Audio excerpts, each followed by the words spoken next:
अब तक तुम सबने मेरे स्थिरता को अनुभव किया, मेरे धैर्य की परीक्षा ली, मेरे करुणा का दुरुपयोग किया। मैं फिर भी शांत रहा, परंतु आज ये सृष्टि मेरे क्रोध की साक्षी बनेगी।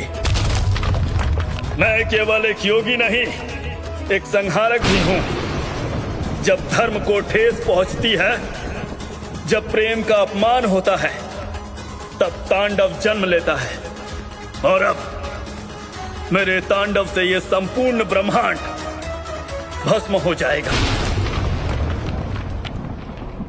जब जब अन्याय अपने चरम पर होता है, जब प्रेम का तिरस्कार ब्रह्मांड के संतुलन को डगमगाने लगता है, तब वो उठते हैं। वो जो ध्यान में शांत दिखते हैं, पर भीतर अग्नि का महासागर लिए बैठे हैं।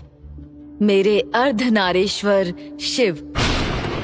देवता घबराने लगे, काला धुआं आकाश को घेरने लगा। शिव ने अपनी तीसरी आंख खोली और फिर आरंभ हुआ महातांडव। नाश का वो नृत्य जो समय को भी मिटा देने की शक्ति रखता है। शिव किस अपमान की बात कर रहे थे? ऐसा क्या घटित हुआ कि सदा शांत रहने वाले शिव संपूर्ण पृथ्वी को विनाश की अग्नि में झोंकने के लिए तैयार थे? त्याग और तपस्या के प्रतीक शिव अपने प्रेम के लिए महातांडव कर रहे थे। ये प्रेम था उनका मुझसे। मैं हूँ आदि शक्ति और ये है शिव और मेरी प्रेम कहानी। मैंने सती के रूप में सृष्टिकर्ता ब्रह्मदेव के पुत्र प्रजापति दक्ष और देवी प्रसूति के घर में जन्म लिया था। ब्रह्मदेव ने पिताजी को प्रजापति का पद देते हुए प्रजा की सृष्टि और इस ब्रह्मांड को सही रूप से चलाने के लिए नियम और व्यवस्था बनाने का कर्तव्य सौंपा था।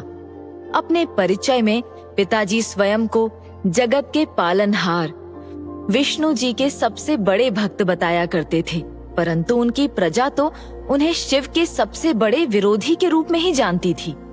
एक दिन पिताजी ने एक भव्य विष्णु यज्ञ का आयोजन किया था। समस्त प्रजा, ऋषि मुनि, देवगण सभी आमंत्रित थे। पूरा राजमहल फूलों की चादर और दीपों की महक से ढका हुआ था।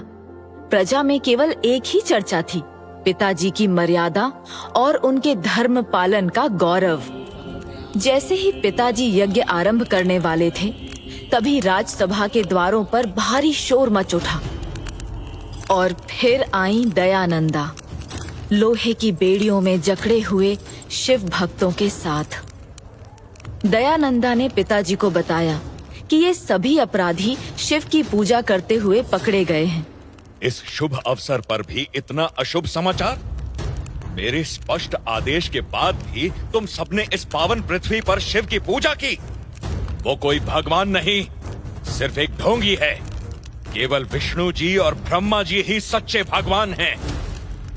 एक भक्त बुलंद आवाज में पिताजी से कहने लगा कि वे जिन विष्णु जी और ब्रह्मा जी की वंदना करते हैं, वो स्वयं शिव के आगे शीश नवाते हैं।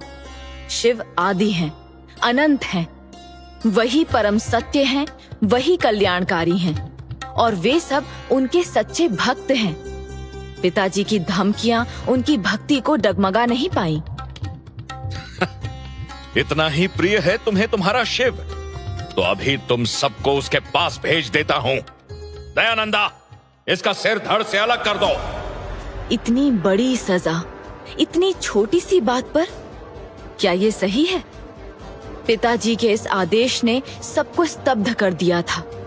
देवताओं ने विरोध किया, कहा कि शिव की पूजा करना अपराध नहीं, सौभाग्य है। पर पिताजी ने किसी की ना सुनी। दयानंदा धीमे धीमे कदमों से उस भक्त के पास पहुंची और जैसे ही उन्होंने तलवार से वार किया, तलवार दो टुकड़ों में टूट गई। टुकड़े जमीन पर गिर पड़े। यज्ञशाला में सन्नाटा छा गया। कोई कुछ नहीं कह सका। उस भक्त ने पिताजी की आंखों में आंखें डालकर निडरता से कहा, शिव कई वर्षों से गहन समाधि में लीन है। कोई उनका ध्यान भंग करने का साहस तक नहीं कर सकता। परंतु अपने भक्तों को संकट में देख वो स्वयं ध्यान से जाग उठते हैं, क्योंकि शिव अपने भक्तों के लिए सब कुछ त्याग सकते हैं, यहाँ तक कि अपनी शांति भी। शिव, तुमने अपनी मायावी शक्ति से इस एक भक्त की तो रक्षा कर ली, पर अब बाकी इन सब का भविष्य मेरे हाथ में है। मैं इनका भविष्य अंधकार से भर दूंगा। दयानंदा, इन सबको काल ग्रह में बंद कर दो। आज के बाद ये कभी सूर्य देव के दर्शन नहीं कर पाएंगे। ये शिव भक्त प्रकाश से सदा के लिए वंचित रहेंगे। यहाँ पिताजी ने शिव भक्तों को कठोर दंड सुना दिया था। दूसरी ओर मेरी माँ रानी प्रसूति महर्षि भृगु के कक्ष में थी। महर्षि, हम चाहते हैं कि सती का विवाह स्वयं श्री हरि विष्णु जी से हो, सबसे उत्तम, सबसे मर्यादित। मुझे पूर्ण विश्वास है कि सती उनके योग्य है। महर्षि, कृपया सती की कुंडली देखकर बताएं, क्या ये संभव है? महर्षि भृगु ने माँ को आश्वस्त करते हुए कहा कि मैं ज्ञानी हूँ, विनम्र हूँ और संस्कारी भी। अवश्य मेरा विवाह विष्णु जी से संभव है। उनके मुख से ये वचन सुनकर माँ प्रसन्न हो उठी। जी महर्षि, हमारी सभी पुत्रियों में सती सबसे श्रेष्ठ है, परंतु यदि आप एक बार उसकी कुंडली भी देख लें तो मुझे पूर्ण विश्वास हो जाएगा कि सती का विवाह विष्णु जी से ही होगा। माँ की बात रखने के लिए महर्षि ने प्राचीन ताड़पत्र खोला और मेरी कुंडली को ध्यान से पढ़ना आरंभ किया। एक एक ग्रह, एक एक भाव पर उनकी दृष्टि थी, पर अचानक उनका चेहरा आश्चर्य में बदल गया। आंखों में चिंता उतर आई, जैसे किसी गहरे रहस्य से पर्दा उठ गया हो। सब ठीक तो है? महर्षि भृगु ने मेरी कुंडली को बंद कर माँ से विनती की कि उन्हें तुरंत पिताजी के पास ले चलें। ऐसा क्या हुआ ऋषिवर? आपने सती की कुंडली में ऐसा क्या देख लिया? महर्षि ने स्पष्ट किया कि वे ये बात केवल पिताजी के सामने ही कहेंगे। परंतु अब तक तो प्रजापति ने यज्ञ आरंभ कर दिया होगा। महर्षि ने माँ से कहा कि वे इस बात को एक और पल के लिए भी पिताजी से वंचित नहीं रख सकते। महर्षि की गंभीरता देखकर माँ के पास और कोई विकल्प नहीं था। वो उन्हें लेकर पिताजी के पास चल पड़ी। यज्ञ की तैयारियां पूर्ण हो चुकी थीं। पिताजी संपूर्ण श्रद्धा से विष्णु जी की पूजा आरंभ करने ही वाले थे। सबका ध्यान यज्ञ पर केंद्रित था, सिवाय मेरे। मेरी दृष्टि सूर्य देव पर पड़ी। वे चुपचाप बिना किसी से कुछ कहे यज्ञशाला से बाहर निकलने लगे। किसी देवता का यज्ञ के मध्य से इस प्रकार चले जाना असामान्य था। मुझसे रहा नहीं गया। मैं अपने स्थान से उठकर चुपचाप उनके पीछे पीछे चल पड़ी।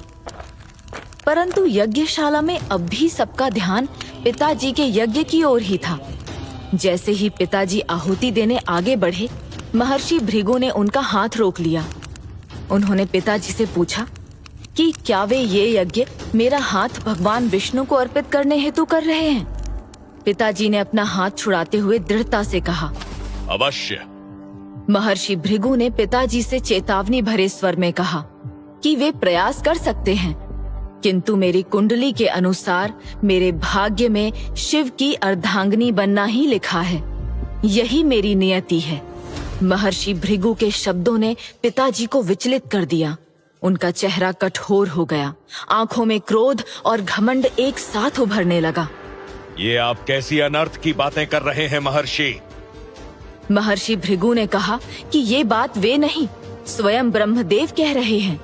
अपनी रचना के माध्यम से मेरे जन्म से पहले ही मेरा भाग्य तय हो चुका था, जिसके अनुरूप मेरा विवाह केवल और केवल शिव से ही संभव है। बस महर्षि, मैं आपका सम्मान करता हूं, पर अपनी सीमाएं लांघने की भूल न करें। मैं इस भविष्यवाणी को स्वीकार नहीं करता। मेरी पुत्री का विवाह केवल विष्णु जी से ही होगा, और यदि नहीं तो हम उसका विवाह किसी अन्य देव से कर देंगे। मेरी पुत्री मृत्यु को गले लगा लेगी, पर शिव को अपना वर कभी नहीं चुनेगी, कभी नहीं। महर्षि भृगु चुप